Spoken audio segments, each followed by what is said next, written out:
Assalamualaikum warahmatullahi wabarakatuh. Perkenalkan, nama saya Rizky Muhammad Ali dari kelas 11 TKJ 2 asal sekolah SMK Negeri 2 Purwakarta. Di sini, saya akan menjelaskan tentang network fundamental. Nah, network fundamental dibagi menjadi 7 ya teman-teman. Yang pertama itu ada jaringan komputer, yang kedua ada OSI layer, ketiga ada protokol dan port, keempat ada IP dan MAC address, yang kelima ada IP public dan IP private, yang keenam ada RFC, dan yang terakhir ada subnetting. Nah, yang pertama itu ada jaringan komputer. Apa sih jaringan komputer? Nah, di sini jaringan komputer adalah jaringan yang mengacu pada perangkat komputasi yang saling terhubung serta dapat bertukar data dan berbagi sumber daya satu sama lain.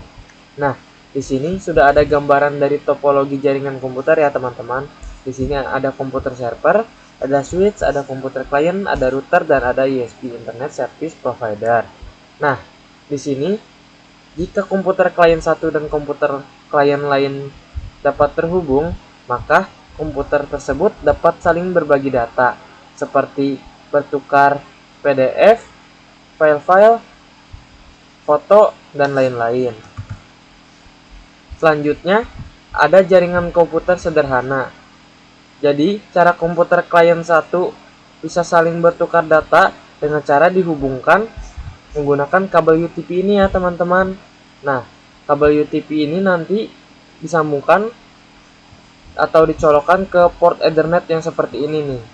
Nah, jika sudah saling terhubung satu sama lain, maka komputer klien satu dan komputer klien lainnya dapat bertukar data seperti yang saya sudah jelaskan di awal tadi, dapat saling bertukar file, foto-foto, PDF, dan lain-lain.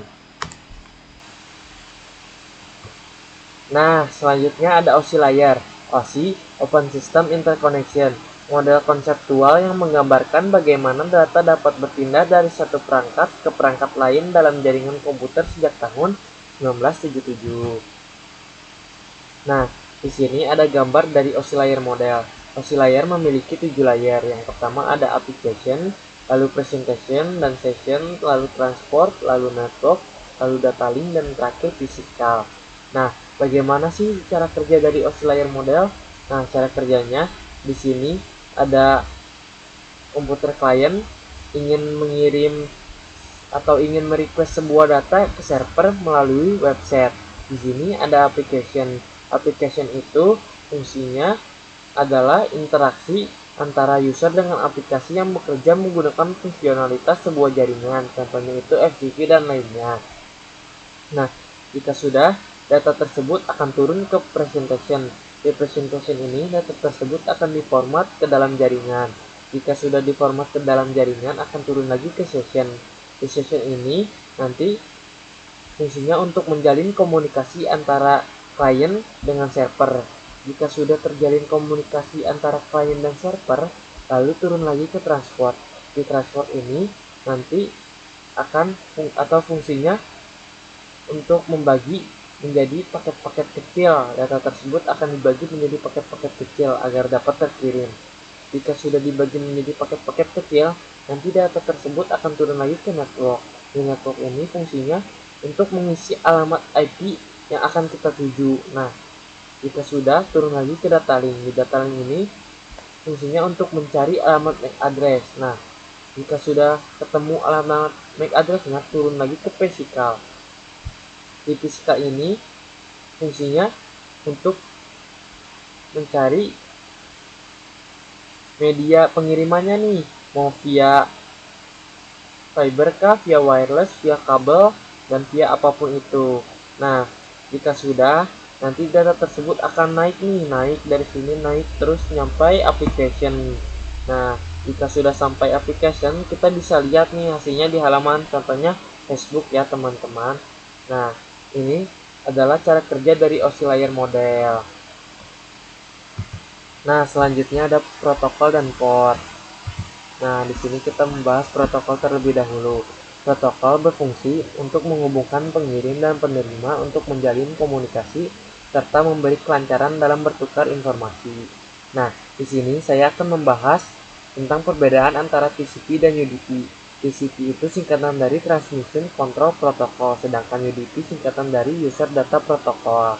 Nah, TCP itu adalah Connection Oriented. Karena contoh, saya mengirim 15 paket dan yang diterima oleh penerima sebesar 15 paket juga. Contohnya juga, jika ada paket yang hilang, maka si TCP ini akan merequest paket yang hilang tersebut agar kita dapat menerima sebesar 15 paket juga. Makanya disebut three-way handshake. Nah, seperti itu. Kalau UDP disebut sebagai connection loss oriented, di mana contoh saya mengirim 15 paket.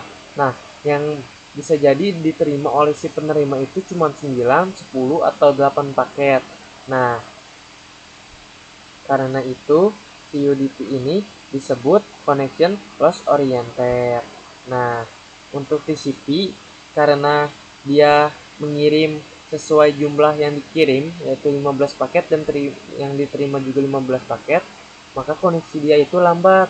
Nah, sedangkan UDP karena dia asal cuman yang penting mengirim saja, mau diterimanya berapapun, yang penting mengirim, maka koneksi dia itu cepat. Nah, makanya si UDP ini digunakan untuk video streaming, games, dan aplikasi lainnya yang membutuhkan kecepatan data. Nah, jadi itu penjelasan tentang protokol. Nah, lanjut ke port. Port itu fungsinya untuk menjalankan servis pada komunikasi jaringan. Contohnya ketika kita ingin menjalankan servis SSH.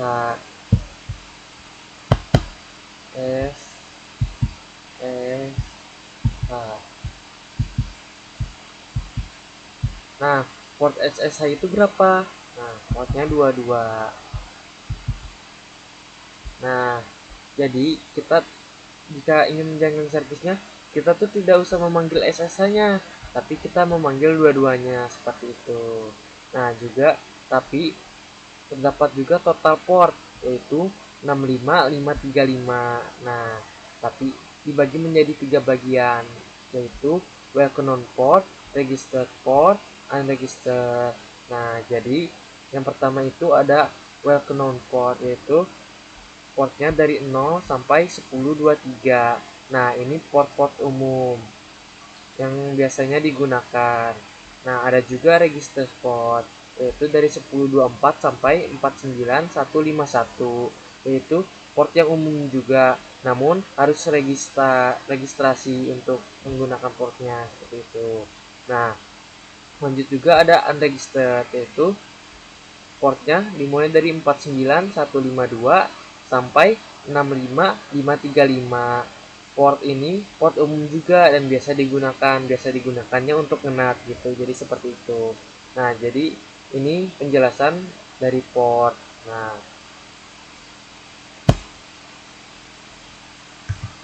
Nah, selanjutnya ada IP address dan MAC address. MAC address itu adalah alamat layer 2 yang terdapat di kartu NIC. Nah, di sini setiap NIC ini memiliki alamat yang berbeda-beda, jadi nggak mungkin satu sama lain itu sama.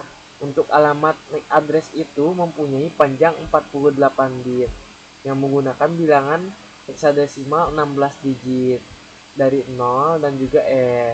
Nah, untuk membedakan MAC address vendor satu dengan vendor yang lain, jadi dibedakan itu dari angka pertama yaitu 6 digit pertama. Nah, seperti ini 6 digit pertama 02004C.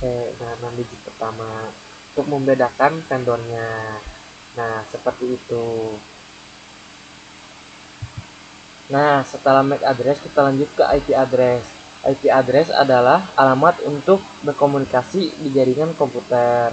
Kita ambil contoh dari IPv4 yang memiliki 32 bit dan dibagi menjadi dua, yaitu network dan host. Dan juga IPv4 terbagi menjadi 4 blok atau 4 oktet yang masing-masing oktetnya itu memiliki 8 bit. Nah, dan memiliki jumlah max host IP-nya itu 4 miliar IP. Nah, jadi seperti itu ya teman-teman. Kita lanjut ke IPv4 pembagian kelasnya. Nah, memiliki 3 kelas ya, yaitu kelas A, kelas B, kelas C. Nah, apa sih perbedaannya? Perbedaannya, contoh kelas A. Kelas A itu oktet pertamanya itu network dan oktet kedua sampai terakhir sampai keempat itu hostnya.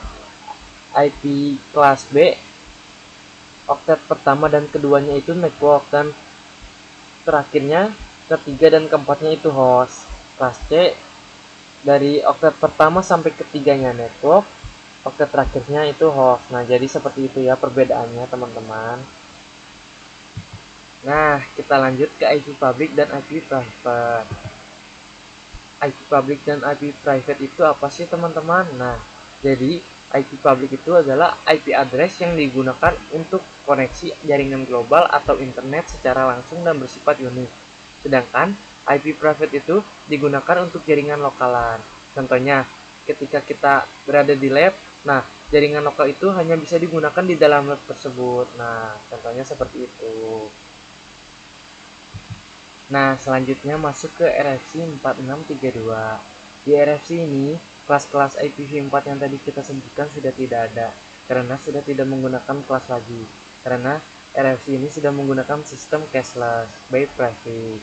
Nah, pada tahun 1970, tadinya IP itu RFC ini menggunakan 3 kelas.